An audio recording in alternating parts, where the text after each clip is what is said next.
Hello everyone, thank you for joining us on the Exness live stream. My name is Antreas Themistokleous. I'm trading content specialist here at Exness, and today we're going to be reviewing what's happening on the markets, what data is coming up this week in terms on economic calendar, let's say events coming up. So but before we begin, guys, jump on the comments. Let us know where are you watching us from. Just write your country or put a flag to give you a shout out before we begin.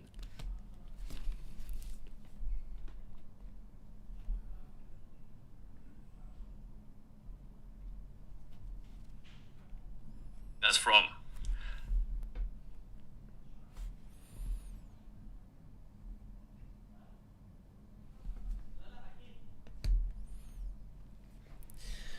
All right.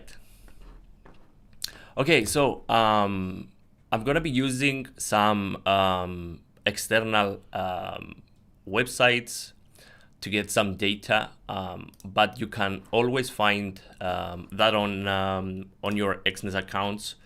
If you go to your personal area here, after you log into your account and you click here, the dotted square here, and you click on personal area, and you can go down to analytics and use economic calendar here, market news, analyst views. You can just go through real quick. You just see various views of different analysts here on with different instruments, or you can go to market news. You can select what pair is interesting to you. Let's take your USD for example, and you can see all the articles relevant to it, and then the economic calendar here, where you can click and it will follow you to a link to a website, where you can see what's coming up. Okay, personally, I'm gonna use some other tools, mostly because people are more aware of it, especially if you're not using the Exness tools.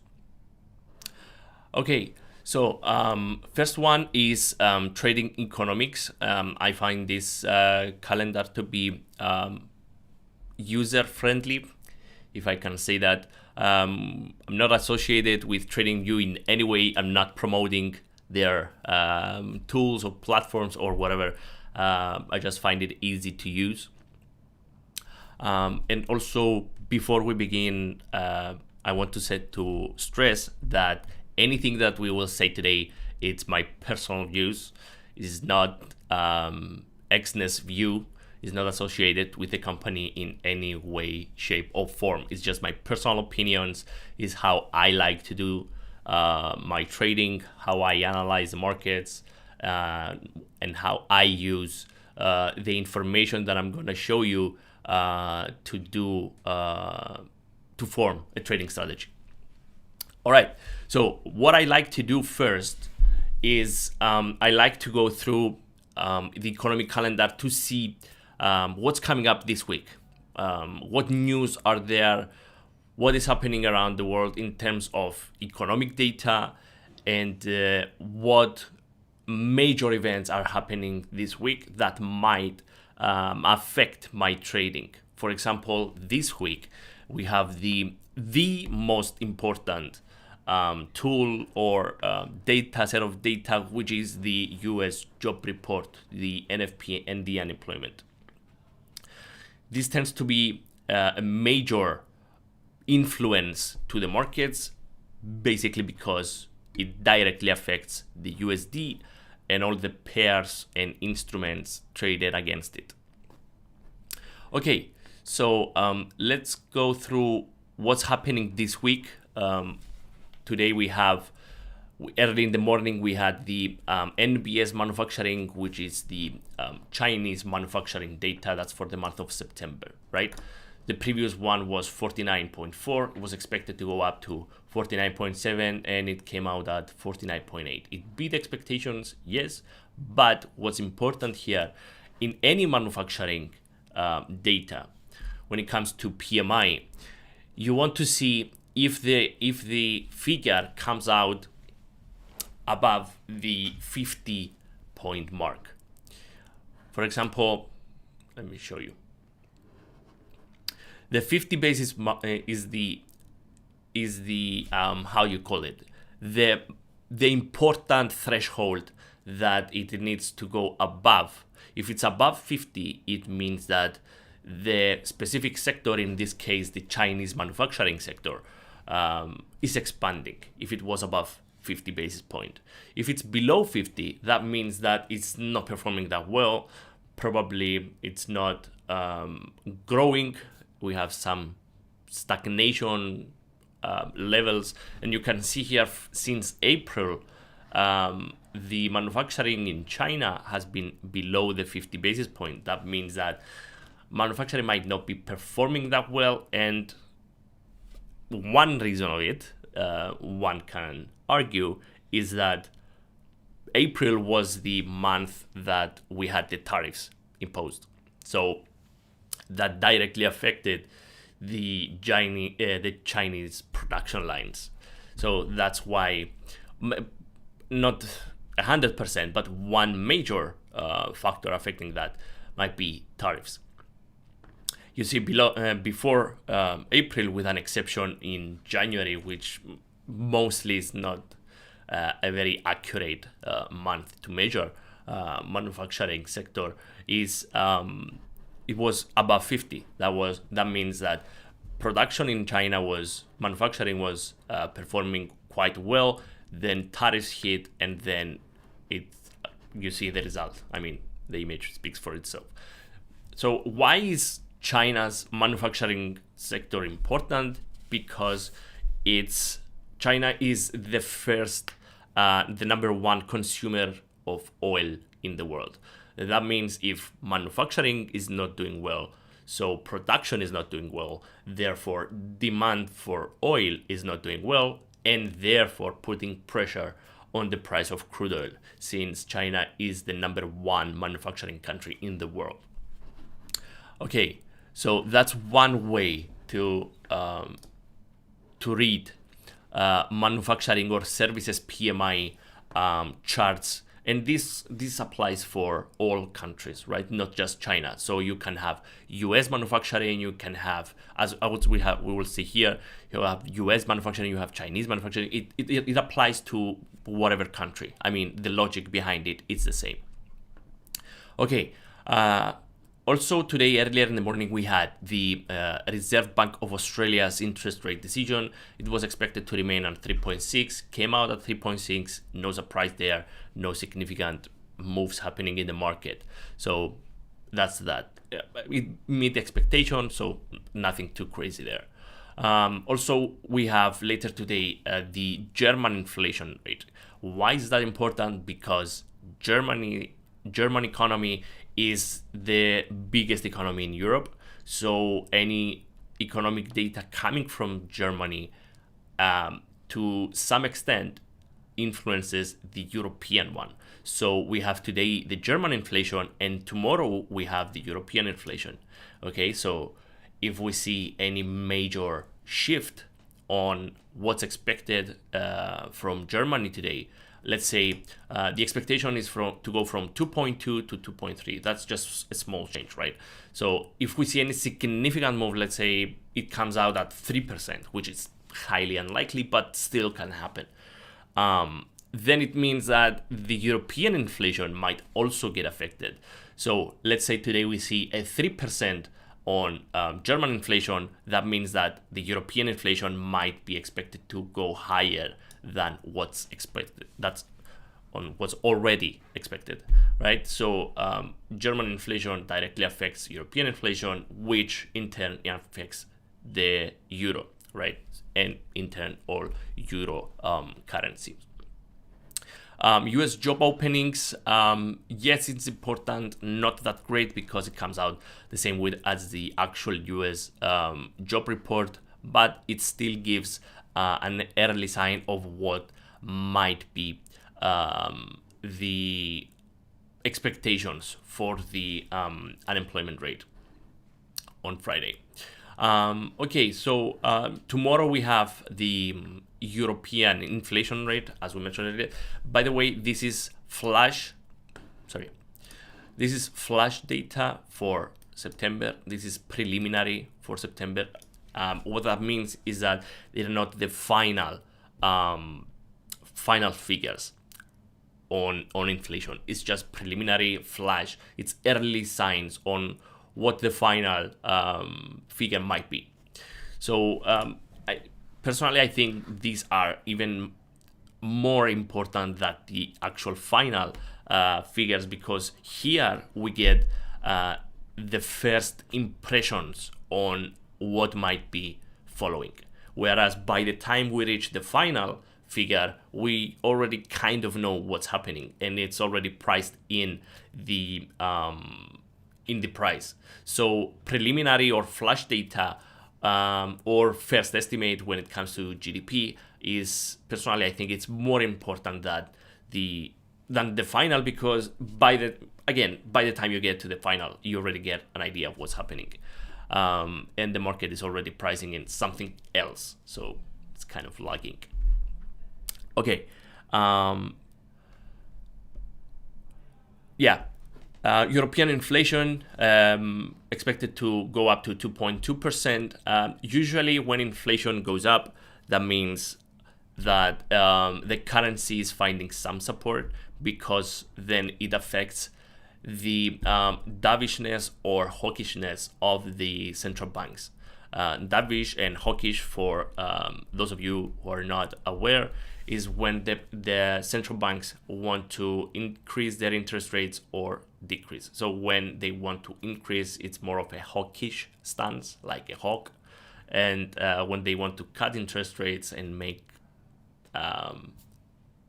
the economic activity, let's say, more smooth or more calm or whatever, it's more of a dovish, like a dove calming down the markets. Okay, so that's why inflation figures are so important, not because it shows what the actual inflation is, but how it might affect the behavior of the central bank of that country, in this case the European Central Bank.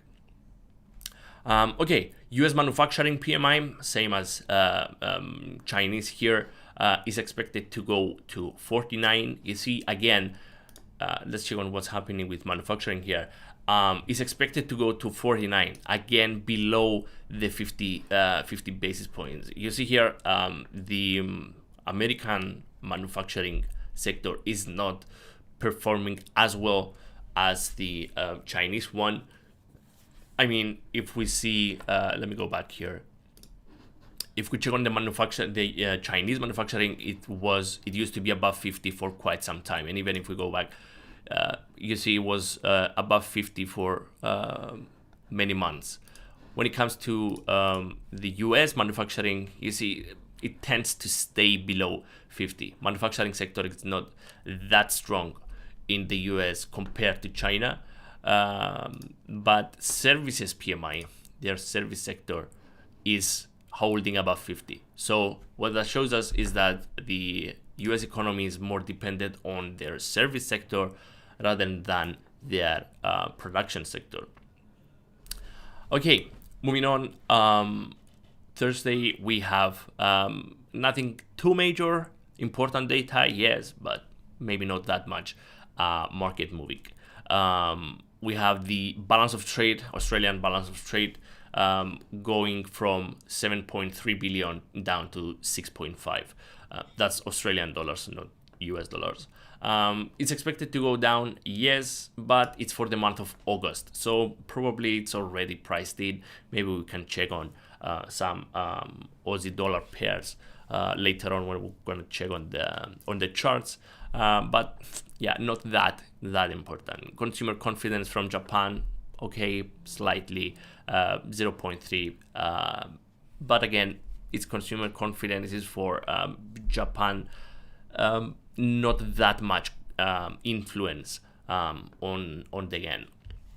Okay, and closing this section, about the economic calendar. Friday we have the what I like to call the king of publications, which is the U.S. job report.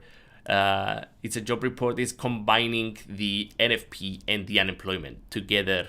It's called the job report. Okay, so NFP. For those who don't know what NFP is the X-ray of the labor market in the US. It shows how many jobs were created in that specific month, what the expectations are, and how it affects. So let's go a little more into some details here. So the previous reading was 22,000. First of all, the reading is for the month of September. Okay, so the previous one is 22,000 jobs were created in August. And by the way, as the name imposes, non-farm, it excludes the farming sector. Okay, and the consensus is to go up to 50,000 jobs. So this is a positive impact, yes, but if we check on previous publications, we see that the average additional jobs per month, it's in around the 100,000s, not 20 or 50,000. This is what I'm trying to say here, is that this is just small numbers, small change compared to the US labor market. 22,000 jobs, 50,000 jobs is near nothing. You see here. I mean, in December we had 323,000 jobs added up. So you get the picture. 50 is not that much. But what matters here is that it's still adding jobs.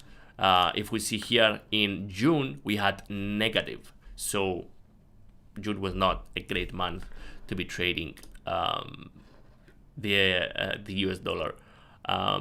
But positive additional jobs, okay, we stay above water, and all is good. What's important here is that if we see any significant deviation from the consensus, then we have big spikes and volatility skyrocketing, especially around publication time, which is quite risky. Personally, I don't trade news, especially the NFP and unemployment rate in the US, because you get wiped out super fast, and there's nothing you can do about it.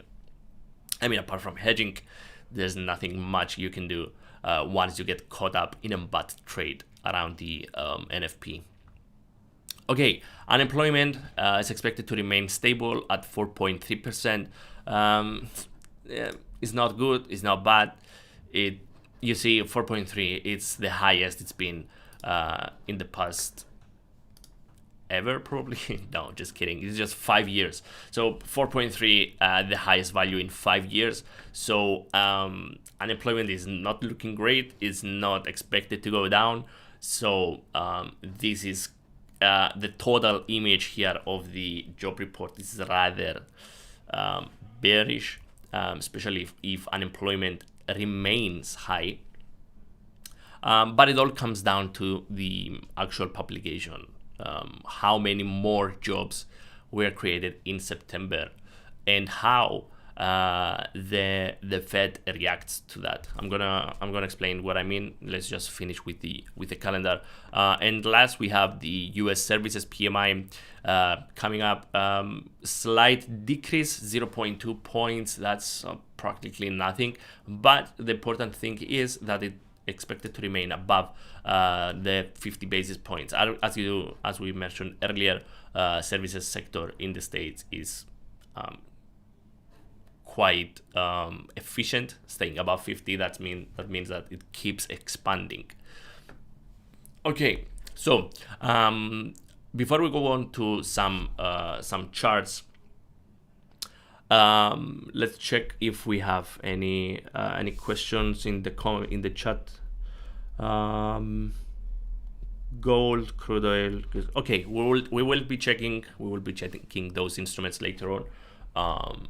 Just give me 1 second, sorry.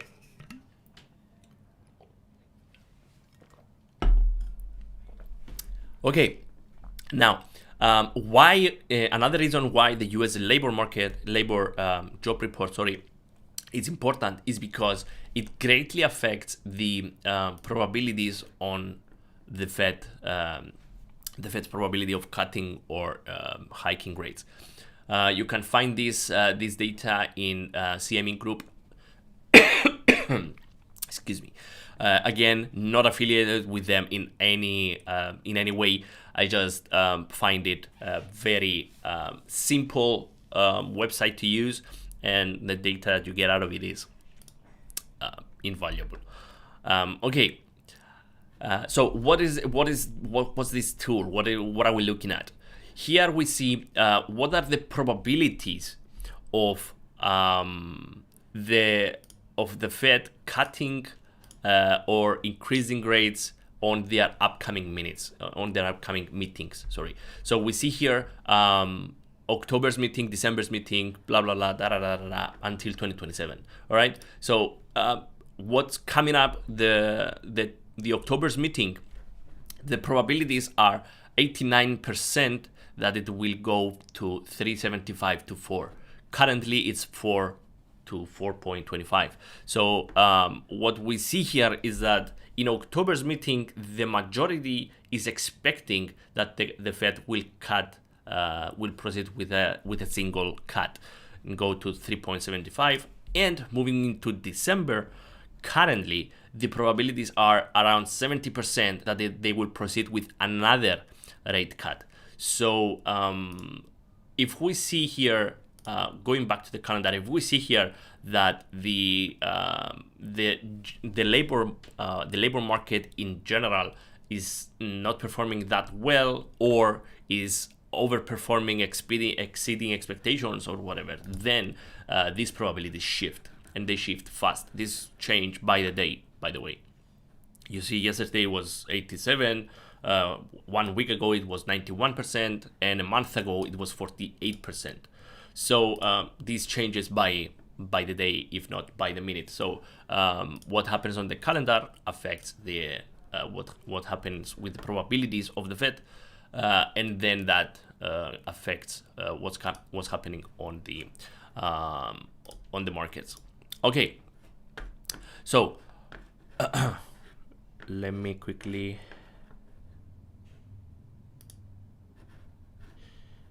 Yes. Okay. What's happening in the chat? Hi, gold. Yes, we're gonna go through gold, definitely. Okay. All right. So let's start with gold, since everybody wants to know what's happening with gold. Gold is at a record all-time high, right? The main factors behind this is that it's supported by safe haven demand, mainly because of the US facing a risk of government shutdown. Okay, so that was one major reason why we see this pumping in the price. The move was also reinforced by US inflation data that matched expectations last week. Let me show you what I mean. Last week here we had the core PCE index. It's similar to inflation. I mean the effect that it has. So it was 0.2 and it came out at 0.2 as expected, as a consensus, right? So it matched the expectation. And why is that important? Is because that kept the bets alive for further rate cuts. That means the probabilities didn't shift much, mainly because it was at 92 and now it's 89. So we didn't see any significant shift. So that was the result of the PCE data coming out as expected. So yes. Okay, so now we see this image on the chart. Okay, Before we proceed, I'm gonna talk about charts in the more technical analysis perspective, mainly because I am a certified technical analyst. So any questions that you have, any indicators that you want to check, or any questions that you might have about indicators or moving averages or lines or trend lines or anything, just let me know. I'll be happy to answer. Okay, so let me explain what all these lines on the chart are. The green line here is the 50-day moving average. I'm using simple moving averages, not exponential, not weighted, not just simple moving averages. The simpler, the better. And the 100-day. So when we have the 50 trading above the 100, that means that we are in a valid bullish trend. Of course, we don't need the moving averages in this case. Obviously, we are in a bullish trend. Okay. And I am also using the Bollinger Bands. Why? Because Bollinger Bands, when they are expanded, as it happened recently, it shows that volatility is through the roof. When we have the Bollinger Bands contracted, as we see here, by the way, the Bollinger Bands are the orange lines, okay? When we have the Bollinger Bands contracted, that means that volatility is not that great.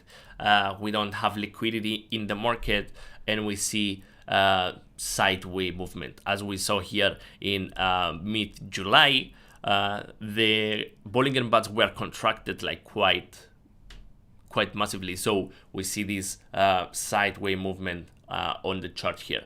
Okay. Now, and the last thing that I use is the stochastic oscillator, mainly because I want to have a clearer image when we have overbought or oversold conditions.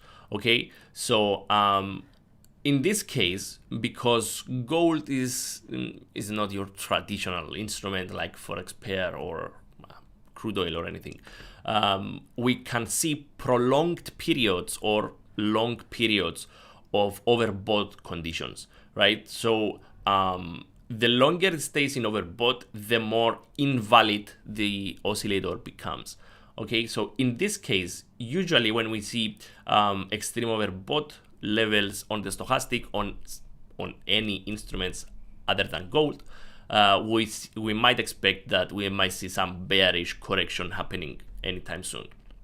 Here, it's not the case because it's been in overbought for almost a month, more than a month, probably 40 days. Yes, so it's not valid. We cannot rely on stochastic.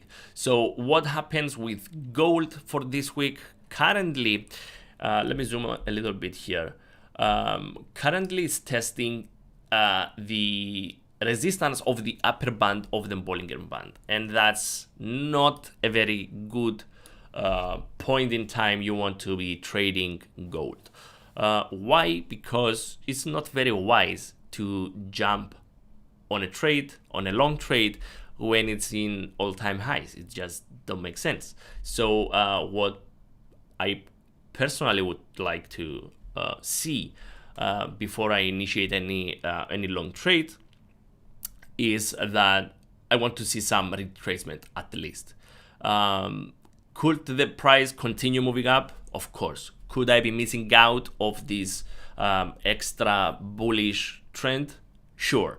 But is the risk of me jumping on a long trade here worth it if I see the price correcting to the downside? Definitely no. Because let me tell you why. If you jump in on the trade right now, you will be caught up in a bad trade if it continues, if it starts correcting to the downside. Therefore, you will not be very happy in being in such situation because there is literally nothing that you can do. I mean, if you open a long trade here and it starts correcting to the downside, there is literally nothing that you can do if you get caught in this situation. So what I'd like to see is probably a retest here of the 3,750, which is also an area of price reaction here since in last week. You see the price enter some sideways channel here last week around the 3,750, which is why I want to see this area being retested probably, and I also want to see some candlestick formations forming for me to have valid reason to open a long trade on gold. So yeah, my personal opinion on gold, if I want to trade it, I might do on some lower time frames, some scalping, but since that's not my style, I'm not gonna do that. But trading gold when it's an all-time high, and also I want to remind you that we also have the NFP coming up this week. We have manufacturing coming up this week, all from the States, all affecting the dollar, all affecting gold. So volatility is gonna be there, yes, but it's quite difficult to calculate if it's in your favor or not. So yeah, that's my 2 cents on gold. What else we have here? That UTI. Yeah, let's check crude oil. Sorry.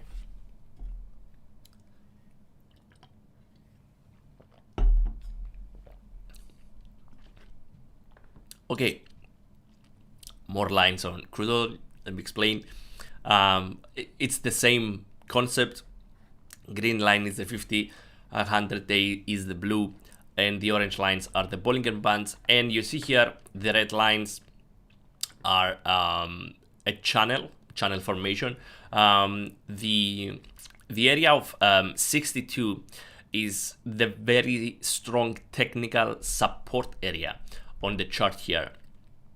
As you can see, the price tested the area of 62 around 1, 2, 3, 4, 5, 6 times, and it failed to break below even when we had a strong bearish rally.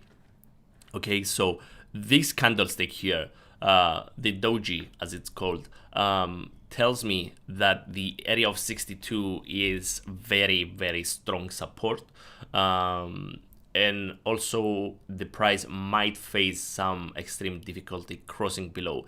And even if, let's say, today's candlestick crosses 62, does not mean it will close below 62. So if we have a penetration of the price and then resuming above this area, then it's still holding up as a support level.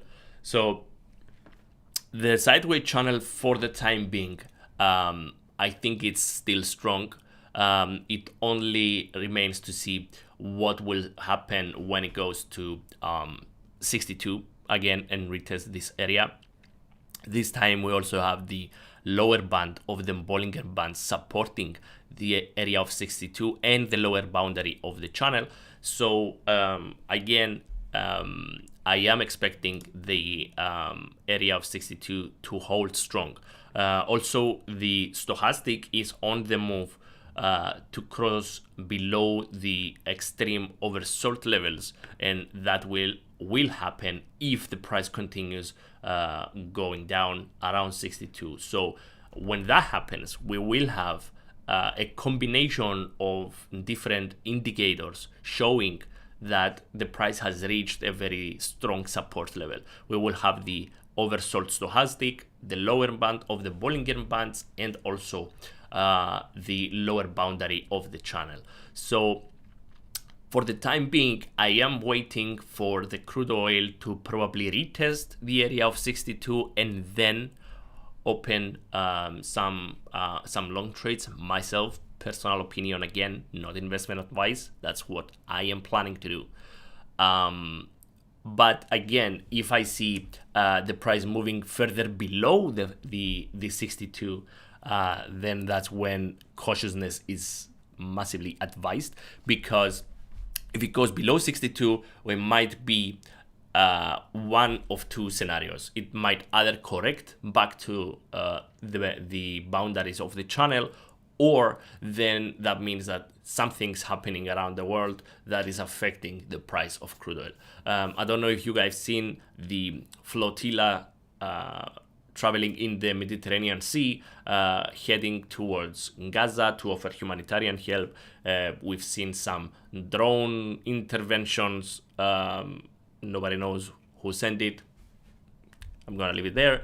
But what I'm trying to say here is that geopolitical tensions tend to affect the price of crude oil, mainly because it affects demand, and it also disrupts supply chains. So we'll see what happens when it reaches 62. Personally, I will be probably building up some small positions around 62-ish area of trying to catch the reversal to the upside if it happens somewhat early on. It's a risky trade. I'm not going to open big positions, just some small positions around 62 to try and catch the correction, the bullish correction to the upside, because even historically, when we see it reached 62, it corrected to the upside and even higher. Then again, it reached 62, corrected to the upside, and this is like a pattern, right? So it's only reasonable to expect that if it reaches again 62, we might see the same bullish behavior. All right, let's check on. Let's see the chart. What's happening on the chart here? Gold we've seen, crude oil we've seen.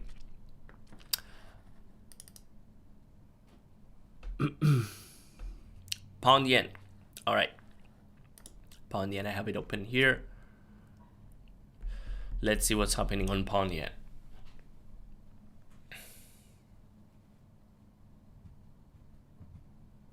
By the way, guys, it's all daily charts.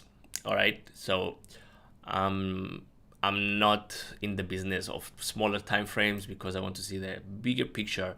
I am more of a long-term trader, swing trader, if you want. So yeah, scalping is not my favorite here. So if you're looking for quick trades, I'm probably not your guy. All right. So yeah, another thing I wanted to mention here on the Exness platform, when you click here, the small eye icon here, you can see different tools. It's not tools, it's more like notifications, or yeah, economic calendar. It's what comes up that affects the pair that you are watching. So if you don't want to have that, you can just select not to have it there.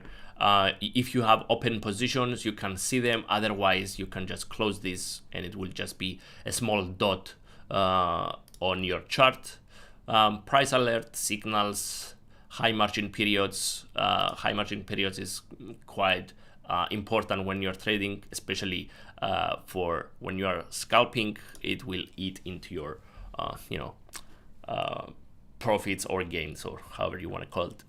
All right, so this is some tools that you can use to help you before you open your trade.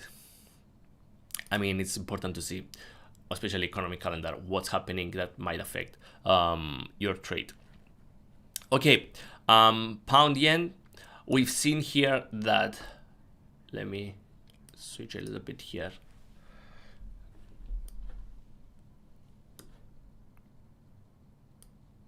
Sorry, the internet is kind of lagging today. I don't know what's happening.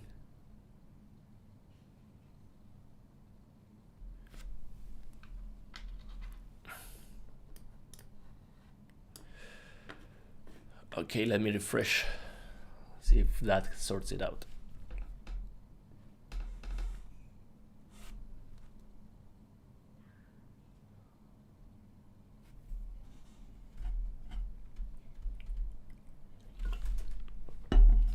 All right. Okay. Yeah. Pound yen. First up, we don't have any significant. Let me change to this week. Yeah. We don't have any significant news coming up, especially from the UK. So that's that part. We don't have any, GDP or the Bank of England's meeting coming up or anything. So we can focus more on the chart here. Currently, we've had a correction phase happening in early August, and then a somewhat sideways movement.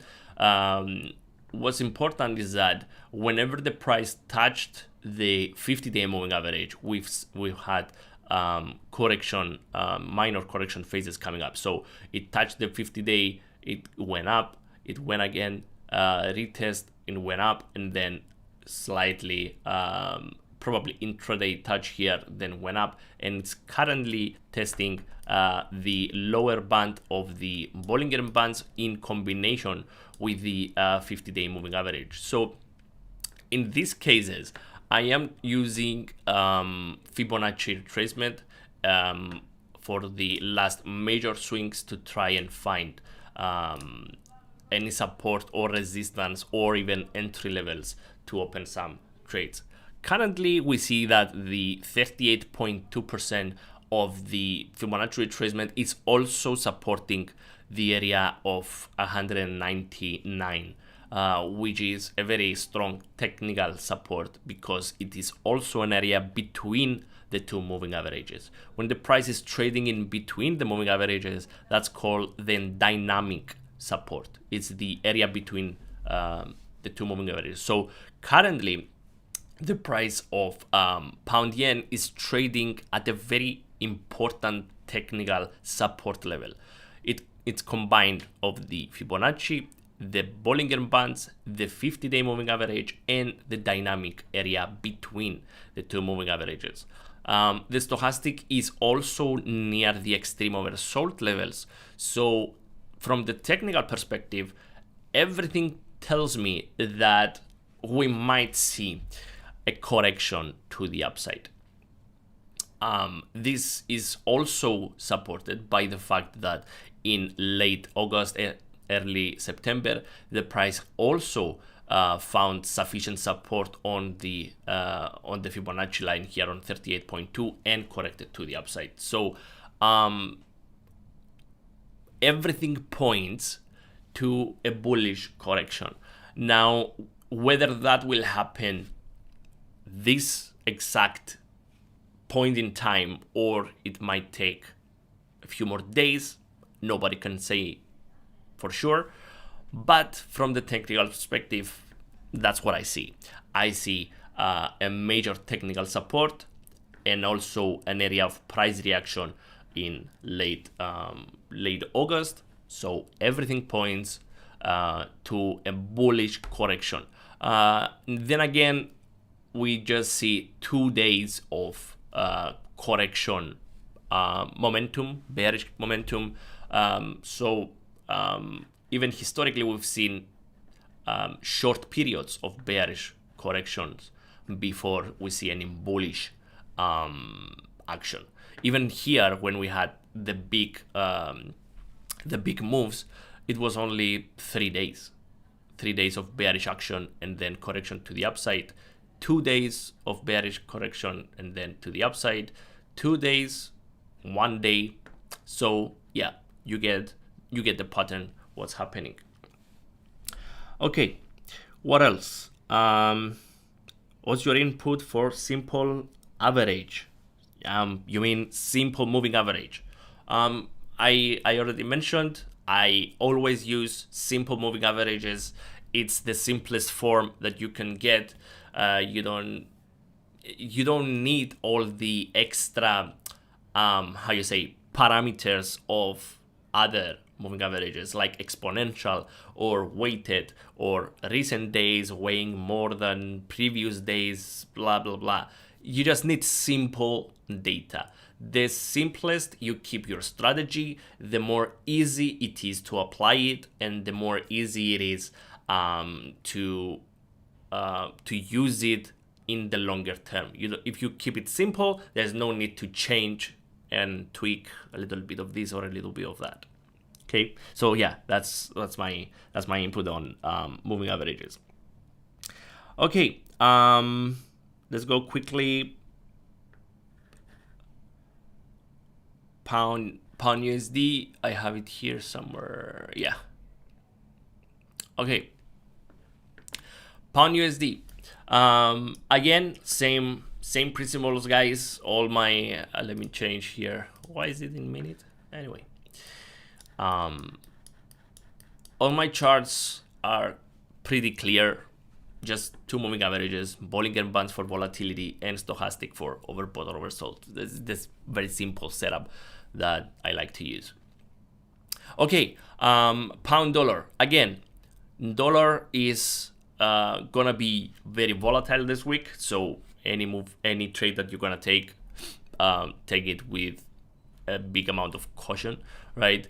And also if you are in the time zone that you can see the actual publication of the figures on Friday, especially on Friday, we have also Wednesday. But if you're in the time zone that you can monitor what's happening, I would urge you to be on top of that if you're opening a trade. That's what I do, at least on the rare times that I trade in use. Okay, so pound USD, what's happening? Stochastic, extreme oversold. Obviously, it's in extreme oversold. We had a massive bearish correction here since the mid-September, since the 16th of September. Currently, it's on the move to the upside. Moving averages are still validating the bearish trend. How do I know that? When the 50-day or the lower time frame moving average you are using, in this case I am using the 50, is trading below the higher time frame moving average. I am using the 100, so 50 below the 100, or the faster moving average, faster meaning fast reacting. If I was using the 9-day, for example, if I change this to 9, you see that it's more price reactive, right? And that's why I don't use the 9, because it's too price reactive. And since I am a longer term trader, I want to use longer term moving averages. Okay, so when the faster moving average is trading below the slower moving average, that means that we are in a valid bearish trend. When it's moving above, in this case, when the moving average, this faster moving average is trading above the 100, that means we are in a bullish trend. Okay, in this case, we are still in bearish trend, but it's on the move to cross. It does not mean that it will, but it's on the move, so we need to take that into account also. Okay, so what I would do here is that I would use my favorite indicator of all, Fibonacci levels. Let me make it, yeah, so you can see. All right, so currently it has crossed above the 23.6. If I were to open long trades, which I'm not sure I want to just yet, because I want the price to cross above this area here. I want to move above the 500 area, make a valid break above, so that I am more confident that it will continue moving up.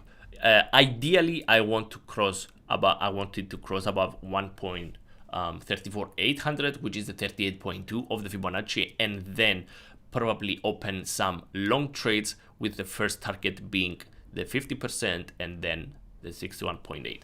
That's probably far-fetched for now, but the safe play for me would be wait for the price to cross above 38.2, get validation, and then open long trades with the target 50% of the Fibonacci. So cross above here, first target here, second target here. For me, but I don't think that we have sufficient validation just yet. Okay, what else do we have? USD African Rand. Okay, let's quickly check on what's happening here. Let me remove. Yeah, let's have a clear chart. Okay, obviously bearish trend, but what's important is that the stochastic is not in the extreme oversold level, it's in neutral level. So what that tells me is that we might have some sideways movement forming before we see any significant moves. Again, US dollar is coming up this week hot. It's gonna be volatile, especially by end of week. So be careful on your trades. If we're gonna be using the Fibonacci retracement level here, we see that we need to have a cross above 17.30 to even consider opening long trades. Again, first target 38.2, which is also the medium term high here in on the 25th of September. Okay, quick shots. I like this. Pound yen we've seen, dollar African rand we've seen. What's your input? We've answered that. Pound USD we've seen. Aussie yen, do I have it open here? No, let's open it.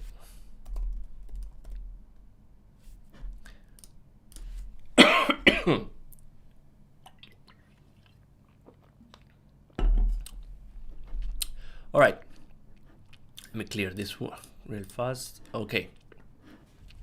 Dollar Japanese yen, as we mentioned earlier, we have some data coming up this week. We had the Reserve Bank of Australia deciding on their interest rate earlier today. Nothing big changed. Balance of trade, not that important, might have some effect intraday on the day of the publication, yes, but nothing too major. All right, so what I see on the chart, I see this stochastic being in neutral levels. That means that the short-term directional bias of the trend might go either way. But what I see here is also that Bollinger Bands are quite contracting, right? We've seen this big opening in the previous week, but we see here that the Bollinger Band is contracting. That means volatility is not flowing that much. So we might expect to see some sideways movement in the near short term, mainly because volatility is not there to support any significant moves. I mean, we've already had a bullish an aggressive bullish rally here since late August until this is almost a month's rally, right? So usually when we have extended periods of trending moves, we might expect some sideways movement for the dust to settle until we get any new events or factors affecting our pairs. So in this case, I would expect to see, let's check on what's happening next week. Do we have anything that has to do with Japanese yen or Australian dollar? Not that much. So economic data is not coming up.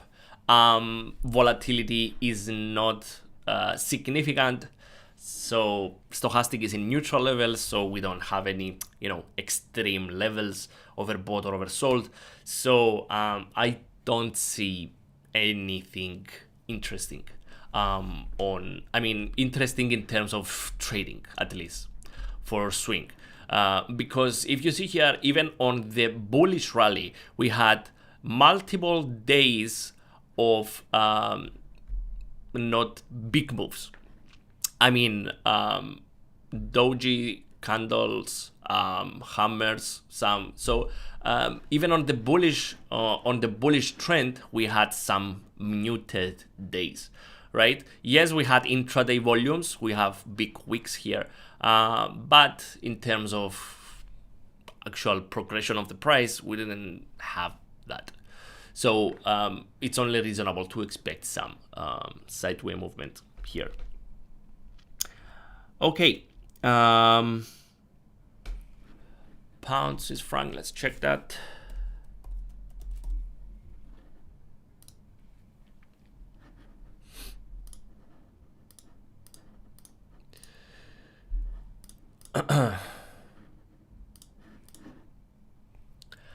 Okay, pound Swiss franc, what's happening here? I haven't checked this pair in a while. Thank you, Oluwa. Sorry if I'm pronouncing that right. That's wrong. All right. So we had bearish action with bullish correction here in early August, and then resumption to the downside. My 2 cents here is that stochastic is not exactly in oversold levels. It's slightly above that, but still near extreme oversold levels. So moving averages are also validating bearish trend, obviously. Bollinger Bands quite expanded. Yes, volatility is there to support any price fluctuations. So personally, if I was trying to catch the correction phase, I mean the bullish minor bullish correction that is forming up for the past 3 sessions, might be not very wise because we have overall bearish trend. But then again, we also have the 5-month low here around 1.066. So I would be building some short positions on this one after I see a retest of at least the 23.6 of the Fibonacci, or even higher around 1.07500, which is also the psychological resistance of the round number. Round numbers tend to work as support and resistance level, and it's also important when price reacted already on that area. So 107,500 is a price where is a level where the price has retested and then rebounded to the upside. It actually pushed the bearish momentum for probably 5 or 6 sessions to the upside. So overall we see bearish, so I'm kind of leaning to short positions, but not a great location to open it. I want to see the price moving a little bit up, and again the target, if I'm opening short positions, would be again 1.06 which is the 5-month low, probably 1.065, but yeah, you get the point. Okay, what else do we have here? Sorry if I missed anything. Thank you everyone for sharing the instrument that you like to see. We made it like quick shots on daily charts. I like this. If you have more, please send them through. So what I like to mention here is that you can always find data online on our Exness social media. Either that's Instagram, X, whatever you're using, we are there. Just search Exness and you will find us. Especially on X, we have a lot of fellow colleagues posting there about market updates, what's coming up. We are always posting when we have big data. For example, on Friday we will be posting about the NFP, how it can affect it. You can always use the personal area on your Exness accounts to get more articles or news or market updates. So yes, if you can follow Exness on our social media, I believe you will be more informed on what's happening, and you can always check on our different account types. You can select one, choose a demo account, and test your strategy there. Use the platform, test your strategy, see what works for you, and in the meantime, you may discover what the benefits of having an Exness account are. So yeah, I think we can wrap this up. If you guys don't have any more questions or any instruments that you want me to review,